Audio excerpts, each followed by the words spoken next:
चलो वो तो ऐसे लिखवा दिए, थोड़ा लगेगा कि कॉपी में कुछ लिखा हुआ है। अब समझो स्प्रिंग फोर्स को। डायग्राम बना ले रहे हैं।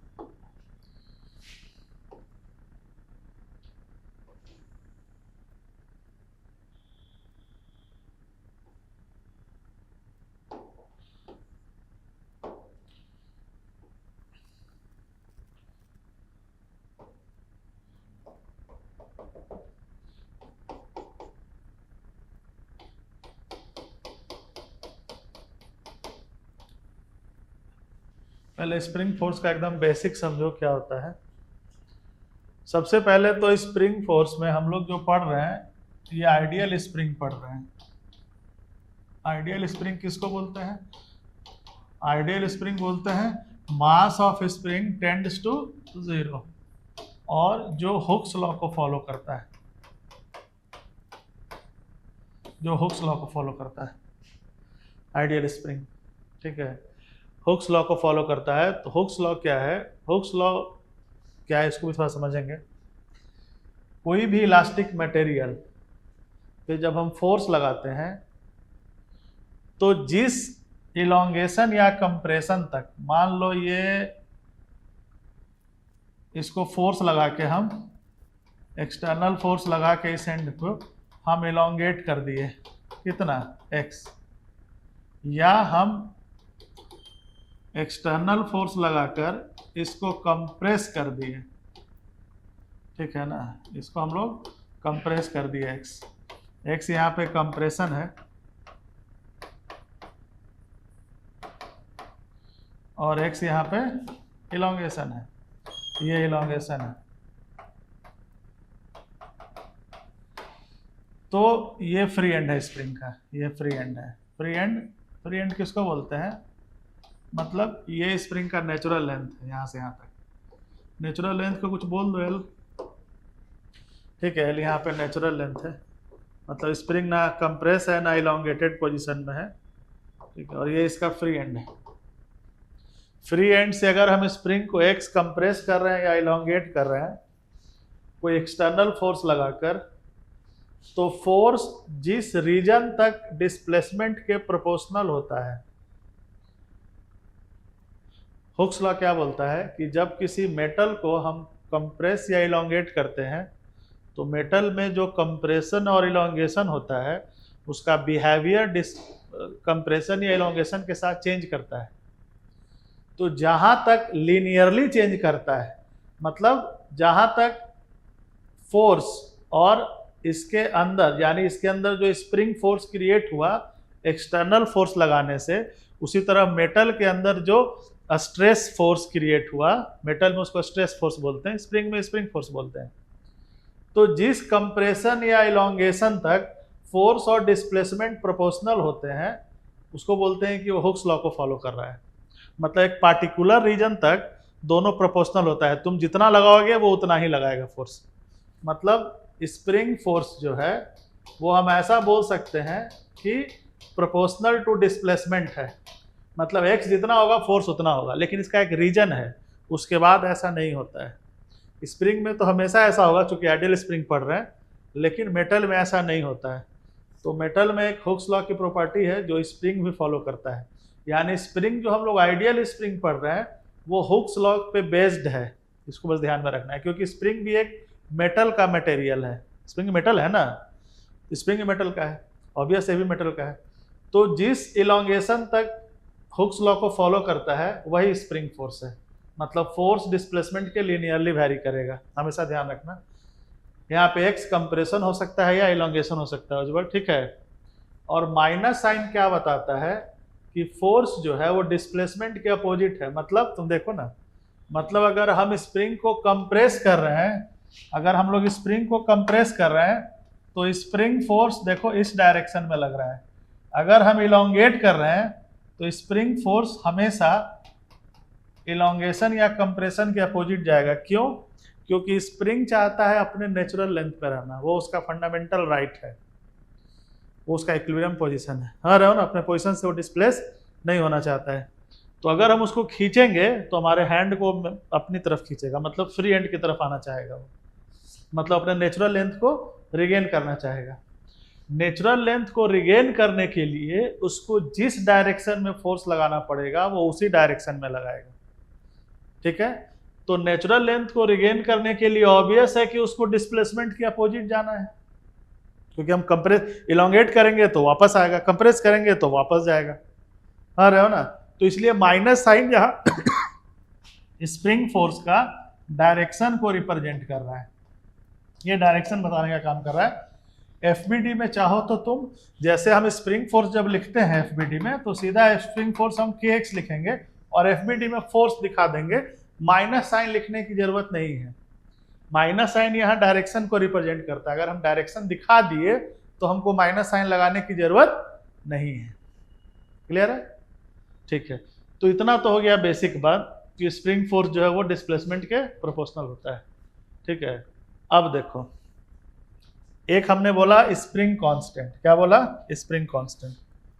अब समझना, दो फिगर बनाए हैं, एक कंप्रेशन का और एक इलोंगेशन का। इसमें एक इलोंगेट कर रहे हैं फ्री एंड से, इसमें कंप्रेस कर रहे हैं। ये इलोंगेशन का फिगर है, ये कंप्रेशन का फिगर है। ठीक है, ध्यान समझना 2 मिनट। अब एक्सटर्नल फोर्स लगा के फ्री एंड को हम पुल करके इसको इलोंगेट किए, या फ्री एंड को पुश करके कंप्रेस कर दिए। अब हमसे पूछेगा कि ये जो फिक्स्ड एंड है ये वॉल पे कितना फोर्स लगा रहा है। स्प्रिंग का जो फिक्स्ड एंड है वो वॉल पे कितना फोर्स लगा रहा है, या अगर किसी दूसरे ब्लॉक से कनेक्टेड है तो उस पर कितना फोर्स लगा रहा है। अगर हम इस एंड को खींच रहे हैं तो दूसरा एंड कितना फोर्स लगा रहा है। हाँ रहे हो ना, तो उसके लिए हम लोग को क्या करना पड़ेगा, हम लोग को स्प्रिंग का एफबीडी बनाना पड़ेगा। तो बनाते हैं, तो एक इलोंगेटेड स्प्रिंग का एफबीडी बना है, सबका एक ही उपाय है एफबीडी। ठीक है, ये फिक्स्ड एंड था, एक कंप्रेस्ड स्प्रिंग का एफबीडी बना है। चलिए अब एफबीडी में दिखाते हैं, ये रहा एक्सटर्नल फोर्स। ठीक है, अब स्प्रिंग जब इलोंगेट हो रहा है, स्प्रिंग को अगर हम खींचेंगे, स्प्रिंग पुल हो गया। ठीक है, जो एंड फिक्स है, स्प्रिंग की प्रॉपर्टी क्या होगी, स्प्रिंग कंप्रेस होना चाहेगा।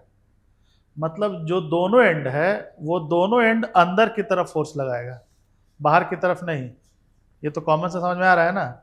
ये भी वापस आना चाहिए, स्प्रिंग को जब खींचोगे तो वॉल को किधर खींचेगा, अपनी तरफ, नहीं वॉल को पुश तो नहीं करेगा। इतना समझ में आ रहा है ना, वॉल को पुश तो नहीं करेगा। ठीक है, यानी ये जो है, अगर इसकी बात करें इस पॉइंट के, तो ये पॉइंट जो है ये वॉल को खींचेगा।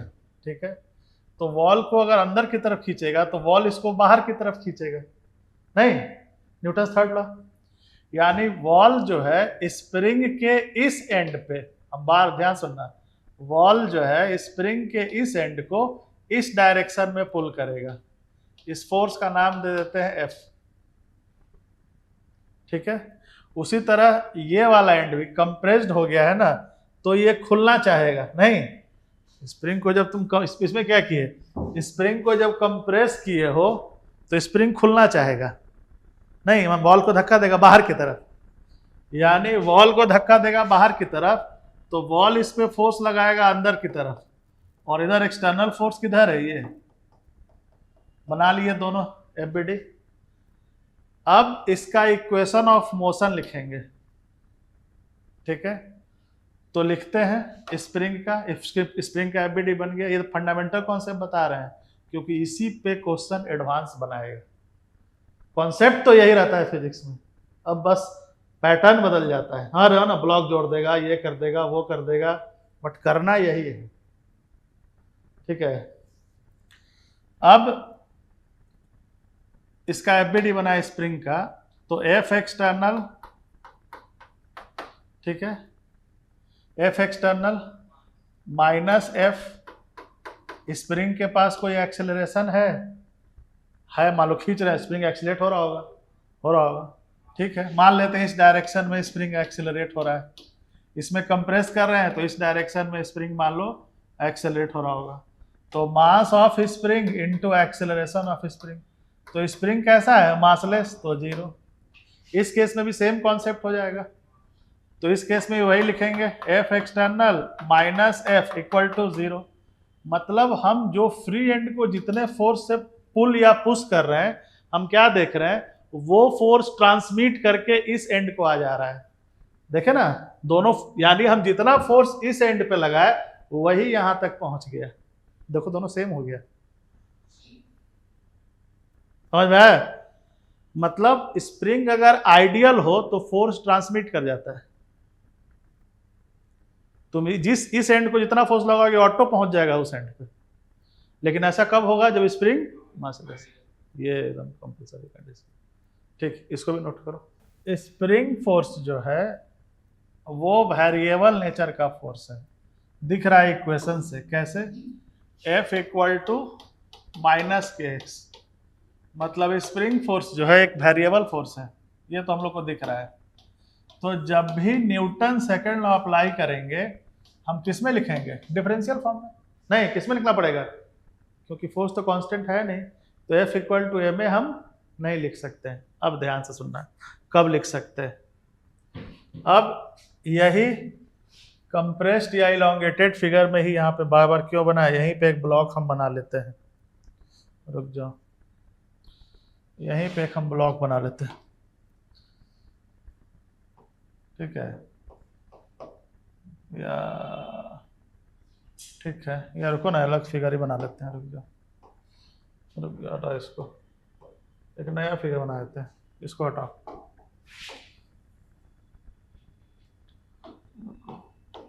अब समझो कॉन्सेप्ट नंबर 3।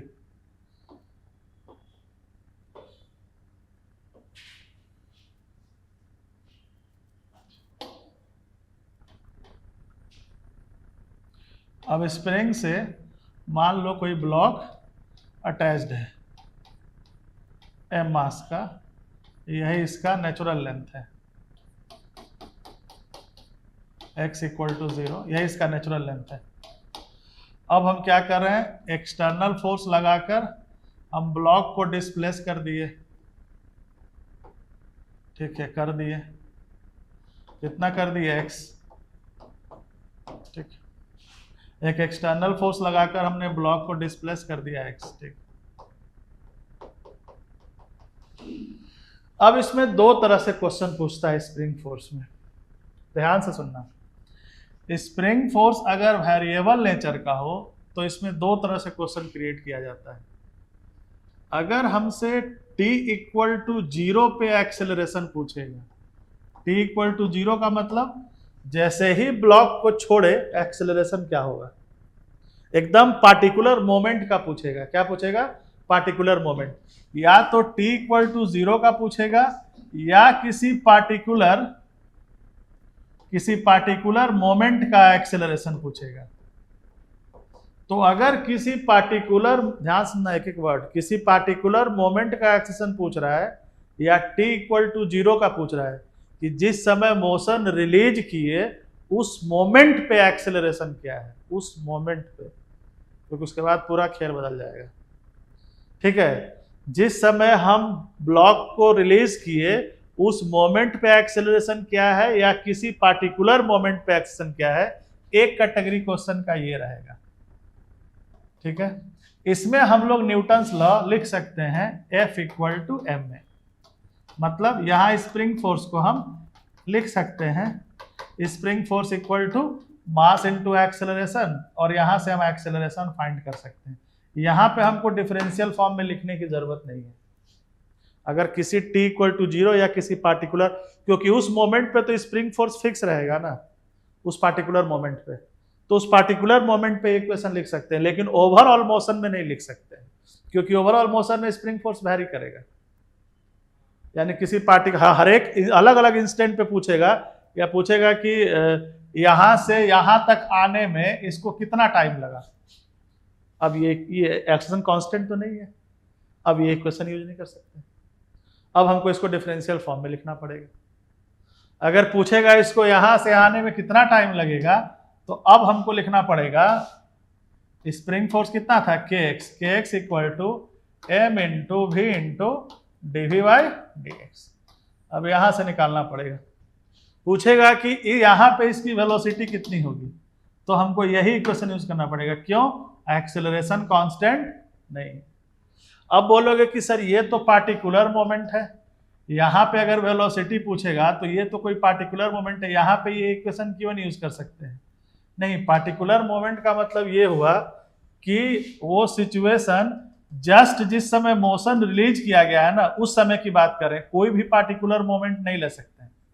मतलब जिस समय मोशन को रिलीज किया गया है बस उसी टाइम के लिए इक्वेशन लिख सकते हैं। हाँ, सेकंड डायरेक्ट मतलब उसमें डिफरेंशियल सेकंड लॉ तो वो भी सेकंड ही लॉ है, मतलब डिफरेंशियल फॉर्म में लिखने की जरूरत नहीं है। लेकिन जिस समय रिलीज किया गया है मोशन के लिए, मोशन स्टार्ट हो गया, उसके बाद वो इक्वेशन नहीं लिख सकते। उसका रीजन है, देखो ना, मान लो हमको इस मोमेंट पे अगर वेलोसिटी पूछेगा तो इस मोमेंट पे स्प्रिंग फोर्स कितना है? 0, x ही 0 हो गया, तो वेलोसिटी मिलेगा उस पॉइंट का? मिलेगा? नहीं मिलेगा। लेकिन ये यहां से यहां तक तो एक्सेलरेट हुआ है, यहां पे इसका एक्सेलरेशन 0 है। तो चूंकि एक्सेलरेशन वेरिएबल है ना, तो हम अगर किसी पार्टिकुलर मोमेंट का बता रहे हैं other than t equal to 0, मतलब पार्टिकुलर मोमेंट करने का मतलब अगर हमको अदर देन 0 किसी मोमेंट का अगर पूछ रहा है वेलोसिटी क्या है या पोजीशन कुछ भी, तो हम ये इक्वेशन नहीं लिख सकते। तो मेरा यहाँ पे पार्टिकुलर मोमेंट कहने का मतलब ये था कि जहां से मोशन स्टार्ट होता है, किसी को भी पार्टिकुलर मोमेंट नहीं ले सकते। इसलिए इसको कंफ्यूजन वाला लाइन है, इसको हटा ही दो ताकि टेंशन ना रहे। मतलब सीधा तुमको t इक्वल टू 0 लेना है, बाकी कोई सिचुएशन नहीं लेना है, बाकी सब में तुमको डिफरेंशियल इक्वेशन लिखना है। अब क्लियर है? कोई छोटा चीज डाउट दे रहा होता क्या है कि ज्यादा समझने के चक्कर में कोई चीज डाउट भी क्रिएट कर देता है, तो उसको छोड़ दो, बस तुमको t इक्वल टू 0 का लिखना है, बाकी टाइम तुमको वही इक्वेशन लिखना है, क्योंकि एक्शन कैसा है? वेरिएबल है। अच्छा, हाँ, फोर्स चेंज हो रहा है ना, बार बार एक्सचेंज, फोर्स चेंज हो रहा था, एक्शन चेंज हो रहा है। अब यहाँ पे क्या है कि देखो, वेरिएबल फोर्स हो तो t इक्वल टू 0 पे एक्सेशन निकालना हो या कुछ भी निकालना हो तो हम लोग न्यूटन सेकेंड लॉ अप्लाई कर देंगे, लेकिन एक्चुअली पूरे फिजिक्स में अगर फोर्स वेरिएबल हो, ये बात याद रखना, काम आएगा किसी भी चैप्टर में, अगर फोर्स वेरिएबल हो तो इसी के लिए एक चैप्टर बनाया गया है, वर्क एनर्जी एंड पावर। तो हम लोग वर्क एनर्जी का यूज करते हैं, फिर हम लोग एनर्जी मेथड का यूज करते हैं, वर्क एनर्जी बोलना ठीक नहीं है, एनर्जी मेथड का यूज करते हैं।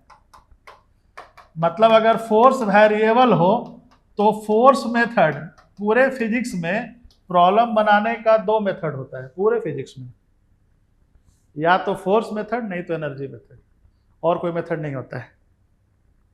2 ही तरीका है मोशन को एनालाइज करने का, या तो एनर्जी से समझो या फोर्स से समझो, ठीक है।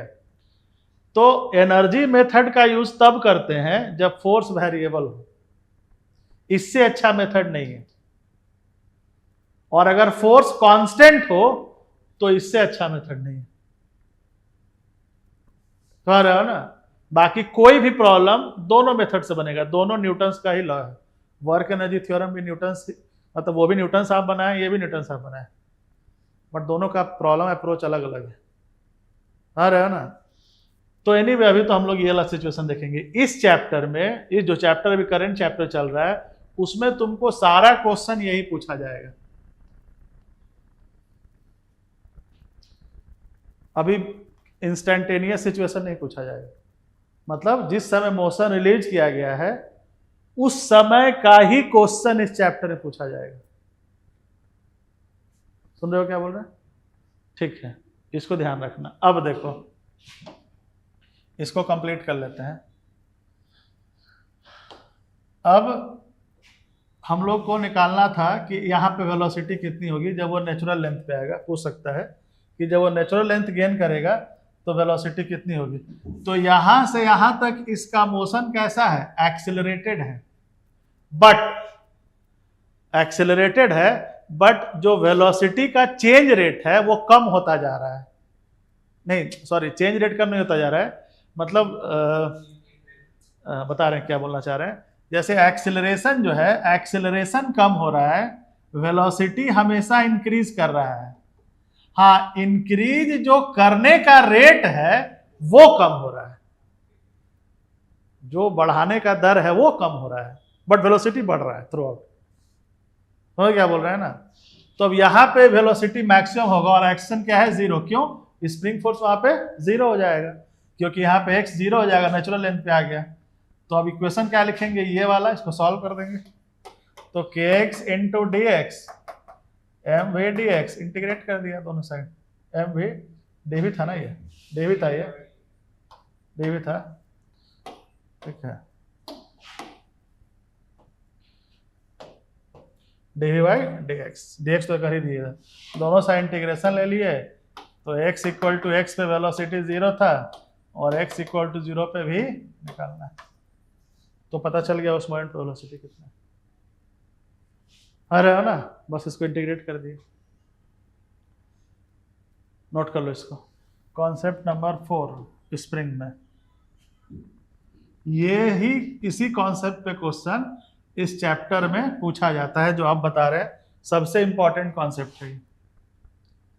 ये सबसे इंपॉर्टेंट कॉन्सेप्ट है, इसलिए इसमें स्टार लगा दिए। अब देखो, स्प्रिंग फोर्स और स्ट्रिंग फोर्स में क्या डिफरेंस है। स्प्रिंग फोर्स सडनली चेंज नहीं कर सकता है, spring force does not change suddenly.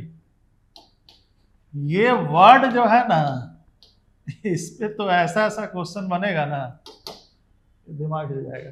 एक लाइन इसी को बस। हाँ रहे हो ना? स्प्रिंग फोर्स सडनली चेंज नहीं करता, इसी वर्ड में ही क्वेश्चन क्रिएट किया जाता है। हाँ जो सोचो, समझ रहे हो ना? स्प्रिंग फोर्स सडनली चेंज नहीं करता, spring force does not change suddenly, इसको ध्यान रखना। स्ट्रिंग सडनली चेंज कर सकता है। दूसरा, इसको एक एग्जांपल से पहले समझो क्या बोलना चाह रहे हैं, सबसे इंपॉर्टेंट कॉन्सेप्ट है। इसको एग्जांपल समझते हैं।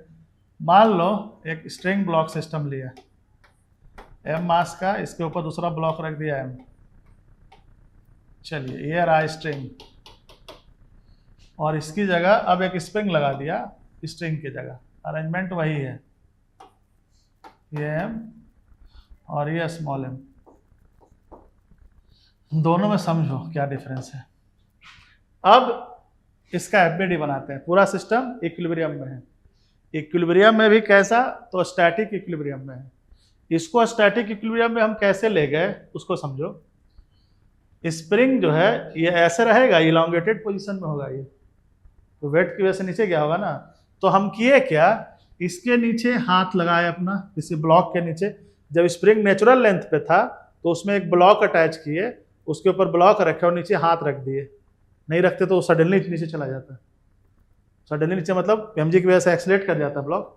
तो क्या किया, हाथ रख दिया और हाथ को हम धीरे धीरे नीचे ला रहे हैं, एकदम स्लोली स्लोली स्लोली ला रहे हैं।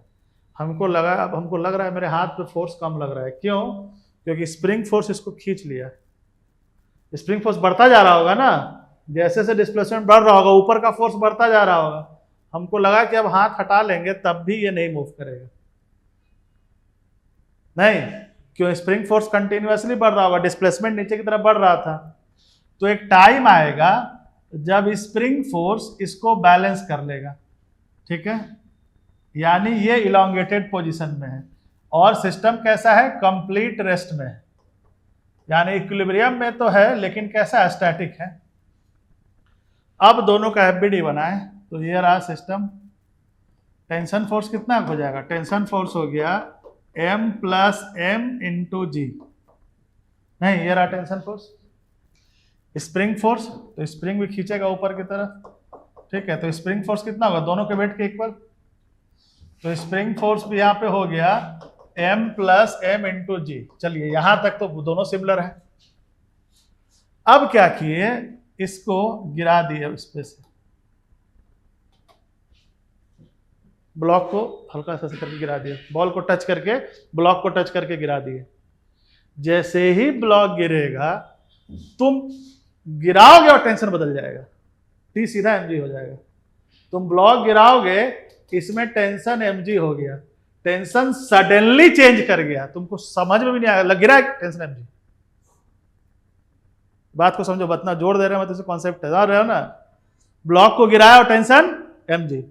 इसमें ऐसा होगा क्या, तुम क्या ब्लॉक को गिराओगे तो क्या स्प्रिंग फोर्स mg हो जाएगा ना, क्योंकि स्प्रिंग इलोंगेट हो चुका है। हाँ रहे हो ना, स्प्रिंग फोर्स तो तभी चेंज होगा जब इसका इलोंगेशन चेंज होगा, ऐसे तो चेंज होने वाला नहीं है। मतलब जब हम स्मॉल m को गिराएंगे तो स्प्रिंग फोर्स उस मोमेंट का अभी भी यही रहेगा। ये मतलब कैपिटल M पे जो स्प्रिंग फोर्स है वो यही लगेगा और इसका वेट हो गया mg। मतलब ये एक्सेलरेट कर जाएगा ऊपर की तरफ। जैसे ये गिराओगे उस मोमेंट पे, कौन सा मोमेंट, t इक्वल टू 0, इसके पास एक्सेलरेशन है, इसके पास नहीं है। ऐसा क्यों, क्योंकि टेंशन फोर्स सडनली चेंज कर गया, स्प्रिंग फोर्स सडनली। यही मेन कॉन्सेप्ट है। हाँ रहे हो ना, स्प्रिंग फोर्स सडनली चेंज नहीं करता है, जबकि स्प्रिंग फोर्स सडनली चेंज कर जाता है। ये बहुत बड़ा कॉन्सेप्ट है जो बाबर बोल रहे हैं। तो यहाँ पे यह एक्सेलरेट कर गया, अब इसका एक्शन निकाल लो। तो नेट फोर्स कितना हो गया, नेट फोर्स हो गया m plus m into G minus M G equal to mass into acceleration. तो mg बाई m, ये इतना से एक्सेलरेट कर जाएगा और इसका एक्सेलरेशन 0। स्प्रिंग को अगर हम दूसरे एंड से कट करते जैसे, तो क्या होता, वही पूछ रहा था वो।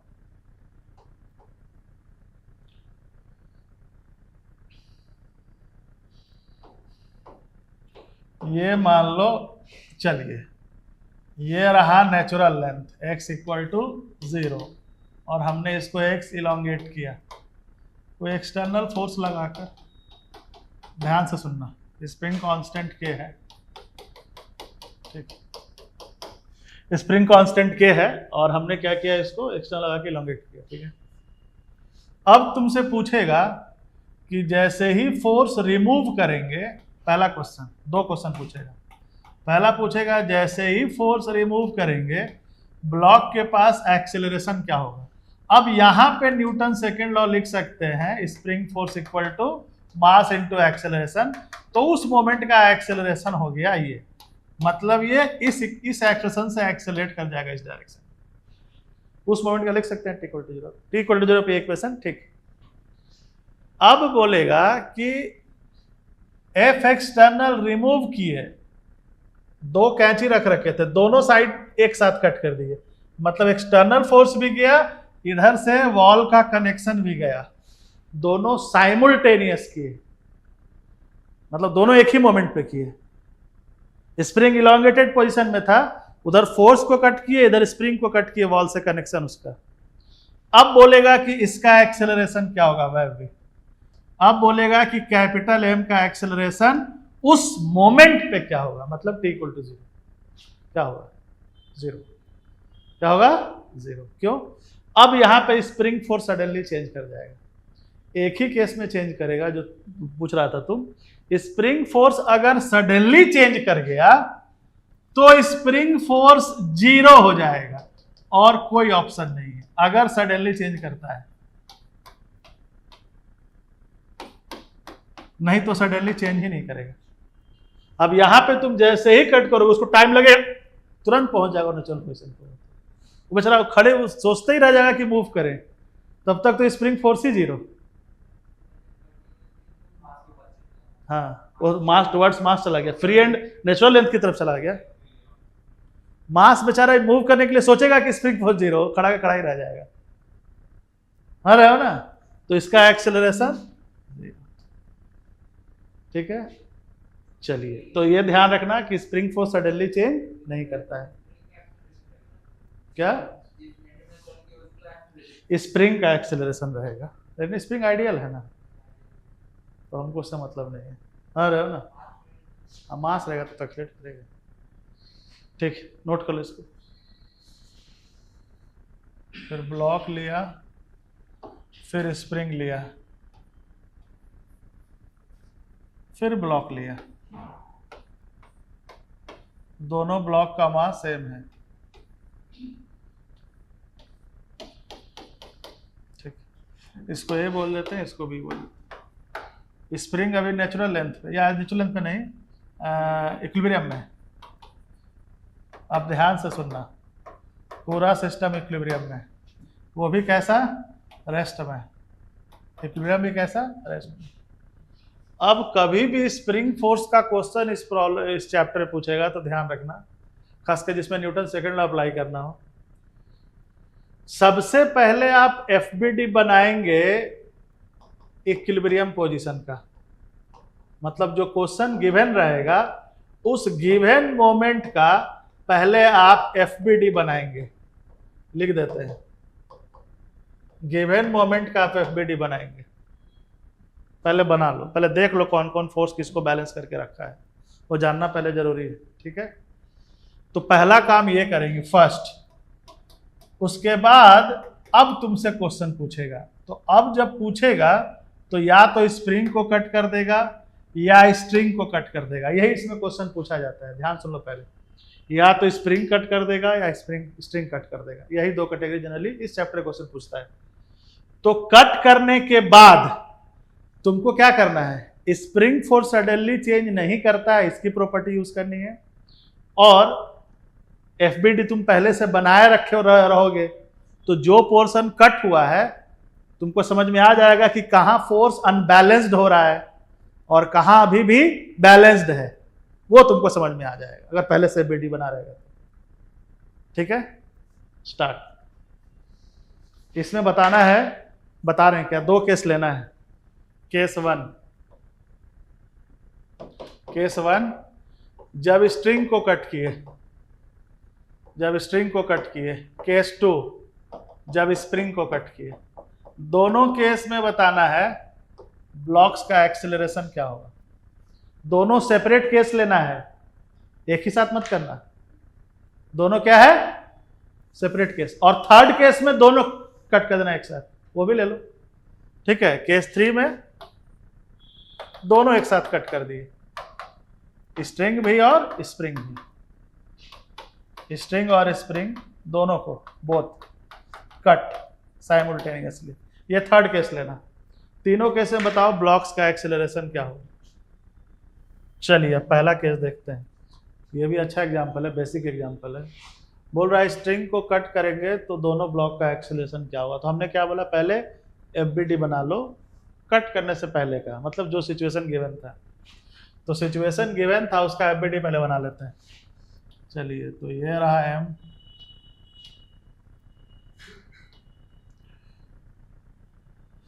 ये ए ब्लॉक के लिए, बी के लिए इधर बना लेते हैं, ये रहा बी। चलिए, तो टेंशन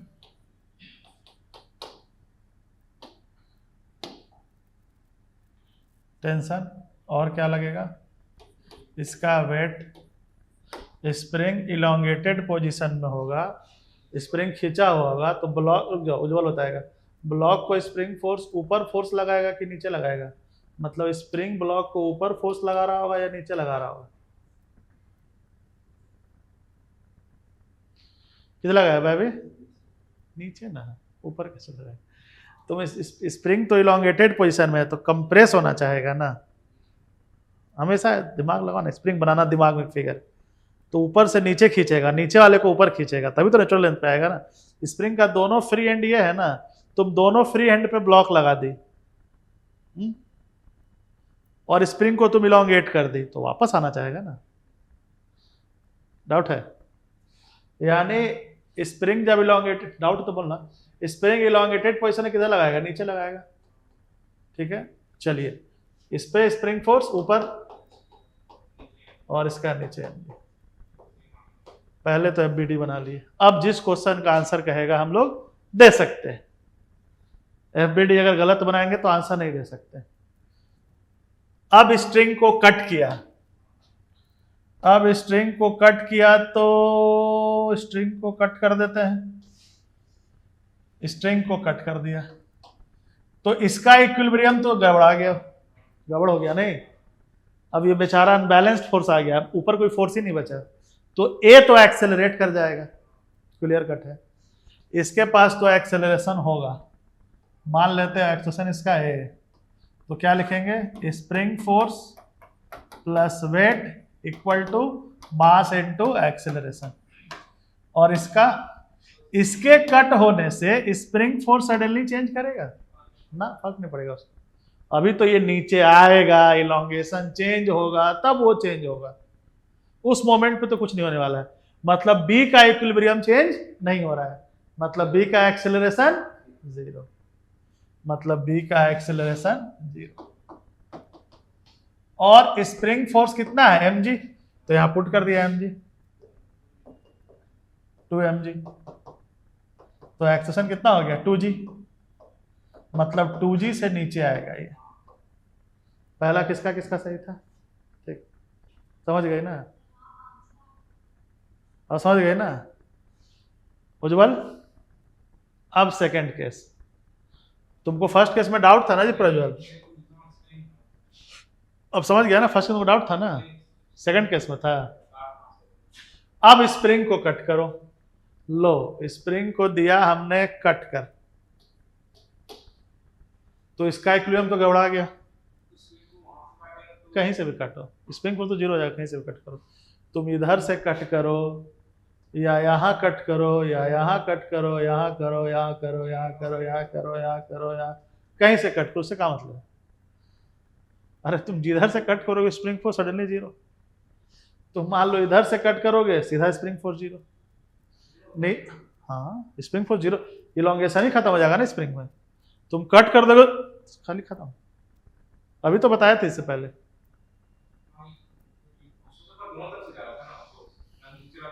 अरे इसमें दोनों तरफ से मतलब नहीं है, तुम देखो, तुम मान लो इसमें भी फोर्स दोनों तरफ से है ना, न्यूटन्स थर्ड लॉ है ना, अगर ब्लॉक को स्प्रिंग खींच रहा है तो ब्लॉक भी तो इसको खींच रहा होगा। यहाँ देखो ना, इसका जो टेंशन फोर्स है वो स्प्रिंग फोर्स की वजह से भी तो है, तो ब्लॉक भी तो इसको पुल करोगे। तो एनीवे, तो कहने का मतलब यह है कि तुम किसी भी मोमेंट पे कट करो, कहीं से भी कट करो, स्प्रिंग फोर्स 0 हो जाएगा, ठीक है। तो स्प्रिंग फोर्स हो गया 0, तो ये फ्री फॉल कर जाएगा, नहीं सीधा वेट की वजह से नीचे आएगा। मतलब एक्सेलरेशन ऑफ बी कितना हो गया, g डाउनवर्ड। और जैसे ही स्प्रिंग फोर्स कट किए, इसका भी इक्विलिब्रियम गड़बड़ हो गया, गड़बड़ हो गया ना। बट यहां टेंशन सडनली चेंज कर जाएगा, क्यों, स्ट्रिंग तो ब्रेक हुआ नहीं है, और स्ट्रिंग कैसा है, इनएक्सटेंसिबल है, तो स्ट्रिंग में टेंशन कितना हो जाएगा mg, और इसका एक्सेलरेशन 0। पहले टेंशन कितना था, पहले टेंशन 2mg था, अब टेंशन कितना हो गया mg। यहां टेंशन बदल कर उसका एक्सेलरेशन 0 कर देगा, टेंशन अब कम हो जाएगा, ठीक है। यानी ए का एक्सेलरेशन इस केस में 0 और टेंशन हो गया mg, स्प्रिंग फोर्स का सॉरी स्ट्रिंग का टेंशन बदल गया।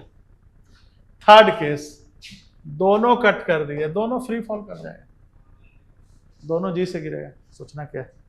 थर्ड केस तो ये था, ठीक। नेक्स्ट, नोट कर लो इसको, जिसका नहीं आया नोट कर लो।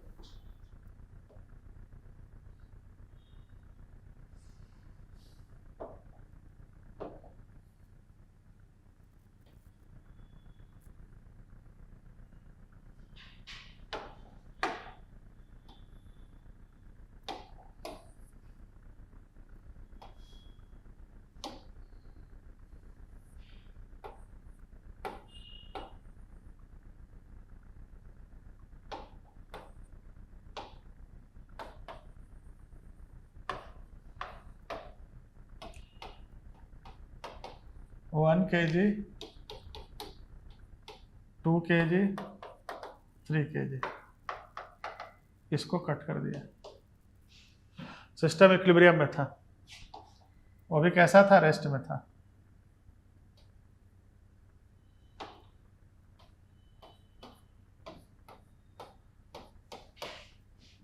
चलिए, बोल रहा है पूरा सिस्टम इक्विलिब्रियम में था, रेस्ट में था, बोल रहा है इस स्ट्रिंग को कट करेंगे तो तीनों ब्लॉक का एक्सेलरेशन क्या होगा। और एक और बताना, इन दोनों कनेक्टिंग ब्लॉक्स के बीच में टेंशन कितना होगा, टेंशन ही बताना है, and tension in the string वही बताना है। तो पहले 1 kg हो गया, ये हो गया जी, नहीं इसको ये बोल देते हैं जी, और स्ट्रिंग में टेंशन हो गया टी, यहाँ का टेंशन हो गया away from the body along the string T dash. और कोई एफबीडी नहीं है।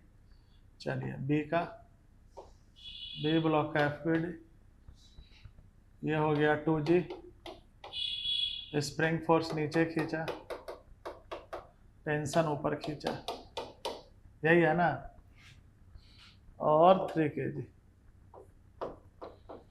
kg का ये रहा स्प्रिंग फोर्स, और ये रहा वेट, ये रहा ब्लॉक सी। यही सिचुएशन है। अब ये सिचुएशन बता रहा है कि स्प्रिंग फोर्स का वैल्यू यहां 3G पुट करेंगे तो टी डैश हो गया 5G और टी हो गया 6G कट करने से पहले। नहीं, जैसे ही कट किए अब समझना है क्या होगा। अब इसका तो एक्शन चेंज होगा नहीं, ये तो 0 है, ठीक। अब स्ट्रिंग कट कर दिया, चलिए इसका इक्विलिब्रियम हो गया गड़बड़। अब ये बेचारा टी डैश कितना था 5G प्लस G 6G, मतलब ए जो है वो 6G से नीचे आना चाहेगा, नहीं, और टी के कटने की वजह से, ये कटने की वजह से, इसके कटने की वजह से क्या हुआ, स्ट्रिंग यहां का पड़ जाएगा लूज, नहीं, उस मोमेंट पे जिस समय कट करेगा। अब अगर तुम ये सोचो कि ये स्ट्रिंग कट कर गया, तुम ऐसा सोचो कि ये स्ट्रिंग कट कर दिया तो ये 6G, ध्यान सुनना, ये 6G से नीचे आ रहा है, ठीक है, और इसका इक्विलिब्रियम तो चेंज हुआ नहीं अभी तक जो हम लोग सोच पा रहे हैं, क्योंकि टी डैश जो है, टी डैश जो है अभी भी हम कितना ले रहे हैं, 5G ले रहे हैं इसके अकॉर्डिंग, तो बी का तो इक्विलिब्रियम चेंज अभी भी हम नहीं कर रहे हैं, तो बी रेस्ट में रहेगा। और ये पॉइंट, अब तुम ये सोचो एक ही स्ट्रिंग है, इनएक्सटेंसिबल है, इसके पास एक्सेलरेशन है और इसके पास 0 है, तो स्ट्रिंग टाइट रहेगा। इनएक्सटेंसिबल स्ट्रिंग, टाइट स्ट्रिंग में तो ऐसा पॉसिबल नहीं है। ये पॉसिबल है? पॉसिबल है प्रज्वल? इम्पॉसिबल, असंभव, नहीं हो सकता है। मतलब स्ट्रिंग लूज हो गया होगा, ये तो क्लियर है। क्यों? पॉइंट का एक्सेशन अलग अलग है। तो जैसे ही कट किए, ये स्ट्रिंग का टेंशन एक मोमेंट के लिए 0 हुआ होगा। अभी और सोचो, बहुत सोचना है इसमें। एक मोमेंट के लिए 0 हुआ होगा, और जैसे ही 0 होगा, इसका टेंशन 0 होगा। तुम सोचो ना, इसका टेंशन 0, ठीक है, अब इस स्ट्रिंग का टेंशन अगर हम 0 कर दिए तो ये क्या करेगा, फ्री फॉल करेगा, ठीक है। अच्छा, अब ये फ्री फॉल करेगा, स्ट्रिंग का हो गया टेंशन 0, ये करेगा फ्री फॉल। अब ये मूव नहीं कर रहा है, ये कर रहा है फ्री फॉल, अब बचा 2 kg। तो अगर स्ट्रिंग का टेंशन 0 हो गया, मतलब टी डैश 0 हो गया, तो बी का एक्सेलरेशन कितना हो गया, 5G/2। अब एक्सेलरेशन ऑफ बी हो गया 5G/2, ठीक है, देख लो 5G, 3G + 2G/2। मतलब ये स्ट्रिंग अगर टेंशन 0 हुआ तो अब फिर से स्ट्रिंग का बनाते हैं, यानी स्ट्रिंग का टेंशन 0 हुआ, स्ट्रिंग दोनों से कनेक्टेड है, स्ट्रिंग स्लैक कर गया है, स्लैक कर गया होगा, तो ये एंड जा रहा है फ्री फॉल, मतलब जी से, क्योंकि टी डैश 0 थोड़ा 0 हो गया ना, और ये वाला पॉइंट जा रहा है 5G/2 से, तो नीचे का एक्सेलरेशन ज्यादा है, मतलब स्ट्रिंग झटका खाएगा, तुरंत टाइट हो जाएगा, क्योंकि नीचे वाले पॉइंट का एक्सेलरेशन ज्यादा है। ये सब एक मोमेंट पे होगा। स्प्रिंग फोर्स सडनली चेंज नहीं करता है, ऐसे कॉन्सेप्ट क्वेश्चन पूछा जाता है। हाँ रहो ना, मतलब स्ट्रिंग तुरंत झटका खाएगा, लूज होगा, टाइट हो जाएगा। क्यों? नीचे का एक्सटेंशन ज्यादा है। स्ट्रिंग फिर से टाइट होगा और इस बार नया टेंशन क्रिएट करेगा वो। क्यों? सिस्टम को एक सबको बैलेंस करने के लिए। अब आया समझ में? तो अब नया टेंशन क्रिएट होगा। अब यहां तक तो ठीक है, ये एनालिसिस का पार्ट था, ठीक है। अब स्ट्रिंग में कॉमन टेंशन आएगा T। अब नया एफबीडी बनाएंगे, अब नया एफबीडी बनेगा। मिटा दिए यार, जो बैक जाते हैं, ठीक है। अब नया एफबीडी बनेगा। नया एफबीडी कैसे बनेगा? यही बना देते हैं, या यहां तक नोट करोगे तो कर लो। इस दोनों के समझा दिए। जब ये फ्री फॉल करेगा तो स्ट्रिंग हो जाएगा स्लैक, ये वाला केस। ये वाला केस से ये वाले केस में पहुंच गए। हाँ, ये वाला केस पहुंच गए। जैसे स्ट्रिंग स्लैक करेगा ना, ये G से जाएगा, या 5G/2 से जाएगा। हाँ हाँ, सब तुरंत तुरंत होगा। अब झटका खाएगा स्ट्रिंग, क्यों? नीचे का एक्सेशन ज्यादा है, ऊपर का G है, तो स्ट्रिंग फिर से टाइट हो जाएगा। And T is new tension in string. ये नया टेंशन हो गया। अब T' को T से रिप्लेस कर देंगे, या इसको T0 बोल देते हैं, ठीक है। अब ये हो गया हमारा T0। चलिए, अब हो गया खेल खत्म। ये रहा T0, B हो गया। इसको तो हटा दो, ये तो गया। अब ये स्ट्रिंग में टेंशन कितना हो गया? T0। इस स्ट्रिंग में हो गया टेंशन T0, हो गया ना नया टेंशन T0। अब इक्वेशन लिखेंगे। अब लिखेंगे तो T0 plus G equal to A, पहला इक्वेशन। और इसका क्या लिखेंगे? इसका लिखेंगे, दोनों तो नीचे ही आ रहा है ना, स्ट्रिंग में टेंशन कॉमन हो गया ना, ठीक है। और स्ट्रिंग कैसा आएगा? तो दोनों पॉइंट का एक्सेशन सेम कर दिए, ठीक है। ये ब्लॉक भी नीचे आएगा, नीचे आएगा तो नीचे आ गया, तो स्प्रिंग फोर्स कितना है? 3G। तो 5G minus T0 equal to 2A। Solve कर दिए, A हो गया 2G। A का वैल्यू 2G पुट किए तो टेंशन हो गया G। इतना ऐसे किया था तो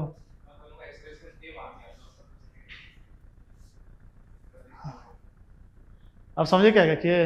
हाँ, एडवांस में क्वेश्चन ठीक पूछता है, समझ गए? फिजिक्स तो वही है।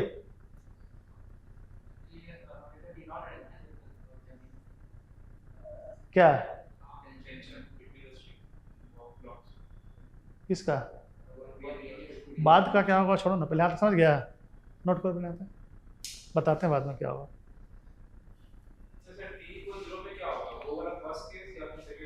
दोनों का एक्सेलेरेशन सेम होगा। जब 2 kg नीचे आएगा तो स्प्रिंग का इलोंगेशन अब चेंज होना शुरू होगा।